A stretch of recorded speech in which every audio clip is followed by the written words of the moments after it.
नमस्कार। आज हम एक बहुत ही अनोखे और पुराने विषय पर बात करने जा रहे हैं, स्पॉन्जिया टोस्टा। यानी भुना हुआ समुद्री स्पंज। हाँ, बिल्कुल। हमारे हाथ एक पुराना दस्तावेज लगा है और वो ये बताता है कि इसे किन-किन मर्ज़ों में मतलब किन हालातों में इस्तेमाल किया जाता था। और हमारा काम है एक तरह से इस दस्तावेज की परतों को खोलना, ये समझना कि आज से कह सकते हैं 100-200 साल पहले लोग बीमारियों को कैसे देखते थे, कैसे समझते थे। और हम ये देखेंगे कि इस एक चीज़ को किन लक्षणों से जोड़ा गया था। और वो भी बहुत ही अनोखे लक्षणों से। और यहीं से बात दिलचस्प हो जाती है। इस चर्चा को शुरू करने के लिए मेरे पास एक बहुत ही अजीब तस्वीर है जो इस दस्तावेज से निकली है। अच्छा। कल्पना कीजिए कि किसी को ऐसा महसूस हो रहा है जैसे उसे एक सूखे स्पंज के जरिए सांस लेनी पड़ रही हो। स्पंज के जरिए सांस लेना। हाँ, तो इसी एक एहसास के पीछे छिपी कहानी को आज हम समझने की कोशिश करेंगे। चलिए करते हैं। तो शुरू से शुरू करते हैं। सबसे पहले ये दस्तावेज बताता है कि स्पॉन्जिया टोस्टा कुछ खास तरह के लोगों पर ज्यादा असरदार होता है। हाँ, एक तरह की प्रोफाइल दी गई है। बिल्कुल। इसमें बच्चों और महिलाओं का जिक्र है, लेकिन साथ में एक शारीरिक बनावट भी बताई गई है। हल्के रंग के बाल, गोरी त्वचा और लैक्स फाइबर। हाँ, लैक्स फाइबर, ये एक पुराना शब्द है। एक मिनट, लैक्स फाइबर का ठीक ठीक मतलब क्या हुआ? क्या क्या हम इसे ऐसे समझ सकते हैं कि शरीर की मांसपेशियां या जो बनावट है वो उतनी कसी हुई या मजबूत नहीं है? बिल्कुल सही पकड़ा आपने। एक तरह की कोमलता या ढीलापन। हाँ। बिल्कुल। इसका मतलब यही है कि शरीर का ढांचा थोड़ा नरम और कह सकते हैं ढीला है। हाँ। और इस प्रोफाइल के साथ एक बहुत बड़ा संकेत जोड़ा गया है। वो क्या है? शरीर की ग्रंथियों यानी ग्लैंड्स का सूज जाना और सख्त हो जाना। अच्छा, खास तौर पर गले की थायराइड ग्रंथि की सूजन, जिसे हम गलगंड या गोइटर कहते हैं, उसका तो साफ साफ जिक्र है। ऐसा लगता है जैसे शरीर के जो नर्म हिस्से हैं उनमें कुछ सख्त होना शुरू हो गया है। ये शारीरिक बनावट की बात तो समझ आई, लेकिन आपने शुरू में जिस अजीब एहसास का जिक्र किया था, वो स्पंज वाली बात, उसका इन लक्षणों से क्या लेना देना है? वो एहसास ही मतलब इस पूरी कहानी का केंद्र है। यहाँ बताया गया है कि मरीज अक्सर आधी रात को घबराहट में जागता है। जाग जाता है? हाँ, और उसे लगता है जैसे उसका दम घुट रहा हो। और ये सिर्फ सांस की कमी नहीं है, ये एक बहुत ही खास एहसास है, मानो हवा एक सूखे खुरदुरे स्पंज से छनकर आई हो। ओह! ये एहसास सीधे तौर पर वायु मार्ग के बेहिसाब सूखेपन से जुड़ा है।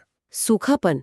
मतलब कितना सूखा? इतना सूखा कि उसके लिए एक बहुत ही दमदार मुहावरा इस्तेमाल किया गया है, क्या? Dry as a horn. Dry as a horn? मतलब जानवर के सींग की तरह सूखा? हाँ, सोचिए एक सीने में कितनी नमी होती है। बिल्कुल नहीं, ये सिर्फ गले का सूखापन नहीं है। ये बताता है कि स्वरयंत्र से लेकर फेफड़ों की नलियों तक सब कुछ अंदर से पूरी तरह सूख चुका है, जैसे रेगिस्तान। और जब हवा ऐसी सूखी खुरदुरी सतह से गुजरती है तो वो स्पंज वाली घुटन महसूस होती है। बिल्कुल। और यहाँ एक और चौंकाने वाली बात लिखी है हम्म। कि किसी भी तरह की मानसिक उत्तेजना से खांसी बढ़ जाती है। एक मिनट, मतलब सिर्फ ज्यादा सोचने, चिंता करने या उत्साहित होने से खांसी बढ़ सकती है? हाँ, ये तो शरीर और मन का बहुत सीधा कनेक्शन है। ये कनेक्शन ही तो सबसे दिलचस्प है।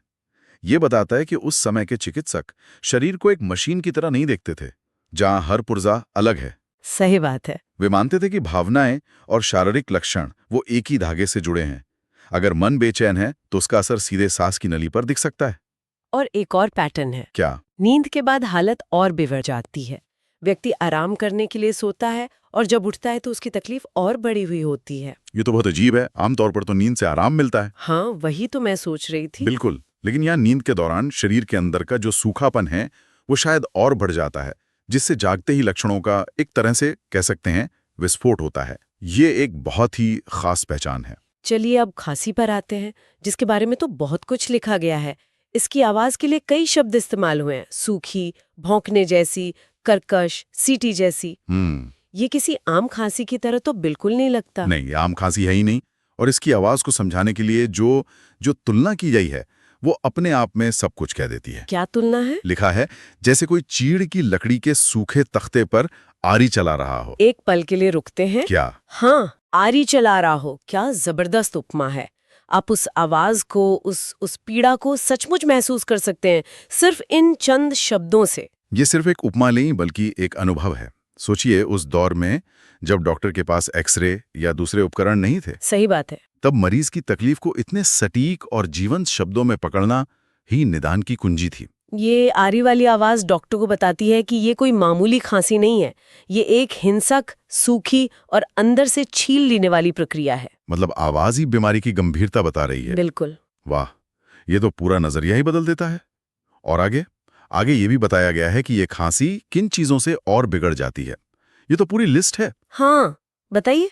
मीठी चीजें, ठंडे पेय, धूम्रपान, सिर नीचे करके लेटना। मीठी चीजें और ठंडे पेय तो समझ आता है, लेकिन गाना, बात करने या कुछ निगलने से भी। हाँ, इसका मतलब है कि गले का जरा सा भी इस्तेमाल तकलीफ को बढ़ा देता है।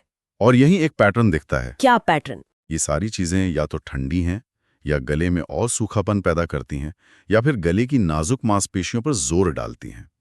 और इसके ठीक उलट एक बहुत ही साफ बात लिखी है।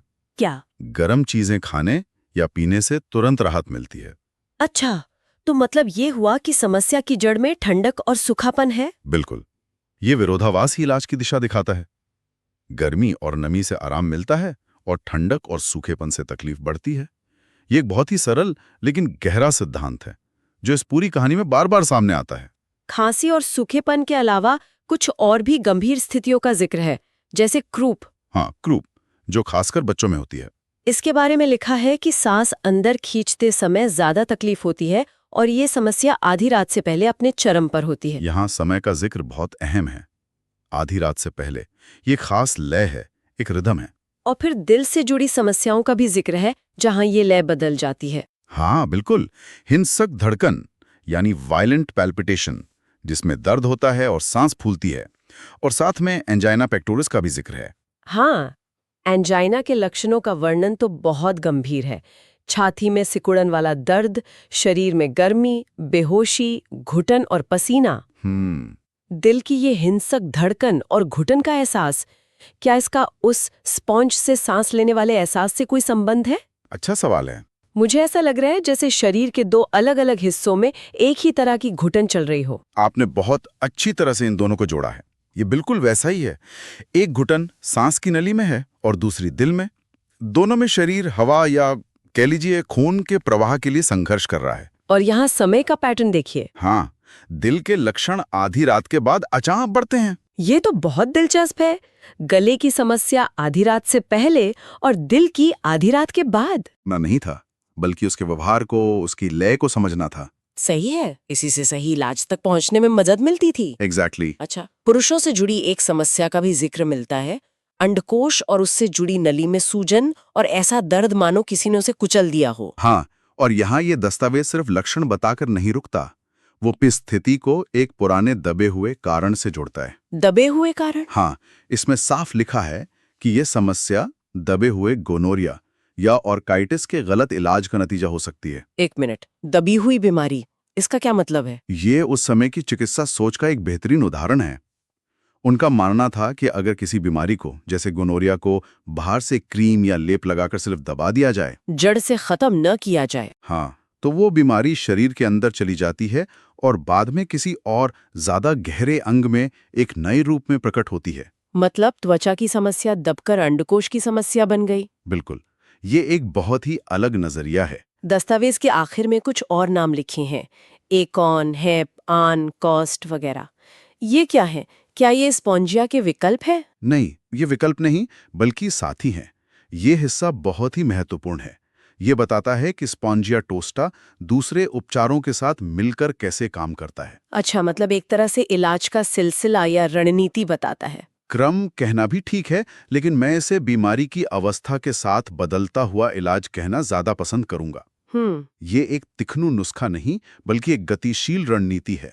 इसे ऐसे समझिए जैसे मौसम बदल रहा हो। एकोनाइट तब है जब तूफान यानी बीमारी अचानक जोर शोर से शुरू होता है। और स्पॉन्जिया?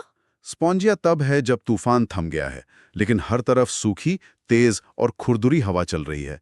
मतलब सूखापन चरम पर है। और हेपासल्फ? हेपासल्फ तब है जब हवा में नमी आने लगती है, बलगम बनने लगता है और बारिश की संभावना बनती है। अच्छा, यानी जब सूखापन खत्म हो के नमी और खड़खड़ाहट शुरू हो जाए। तो आप देख सकते हैं कि इलाज बीमारी के बदलते मौसम के साथ साथ चल रहा है। ये बहुत ही गहरी और बारीक सोच है। तो इस पूरी बातचीत को अगर समेटें तो स्पॉन्जिया टोसा की एक बहुत ही साफ तस्वीर उभरती है। इसका सीधा संबंध उस चरम सूखेपन से है, सींग जैसा सूखापन। और उस सूखेपन से पैदा होने वाली घुटन, स्पंज से सांस लेना, और उस घुटन की आवाज लकड़ी पर चलती आरी। बिल्कुल सही सारांश है। ये 3 चीजें, सूखापन, घुटन और आवाज ही इसकी पहचान है, चाहे तकलीफ गले में हो, फेफड़ों में हो या दिल में। ये दिखाता है कि कैसे कुछ बहुत ही अनोखे और सटीक लक्षण किसी चीज की पूरी कहानी बता सकते हैं। सही बात है। जाते जाते एक विचार दिमाग में घूम रहा है। बताइए। हमने अभी बात की कि कैसे ये दस्तावेज एक स्थिति जैसे अंडकोश की सूजन को किसी दूसरी दबी हुई बीमारी जैसे गोनोरिया का नतीजा बताता है। हाँ, ये एक बहुत गहरा अवलोकन है। उस दौर की सोच ये थी कि शरीर एक बंद सिस्टम की तरह है। एक बंद सिस्टम। हाँ, आप एक जगह से किसी लक्षण को जबरदस्ती दबाएंगे तो वो ऊर्जा कहीं और से किसी नए और शायद ज्यादा खतरनाक रूप में बाहर निकलेगी। मतलब एक समस्या का दमन शरीर में कहीं और एक नई समस्या को जन्म दे सकता है। बिल्कुल। और ये बात आज के समय में सोचने पर मजबूर करती है। आज हम हर अंग का इलाज एक अलग स्पेशलिस्ट से कराते हैं। दिल का अलग, त्वचा का अलग, गले का अलग। सही बात है। हम शायद ये भूलते जा रहे हैं कि ये सब आपस में कितनी गहराई से जुड़े हुए हैं। ये पुराना दस्तावेज हमें शरीर के इसी आपसी संबंध पर और गहराई से सोचने के लिए एक नई नजर दे सकता है।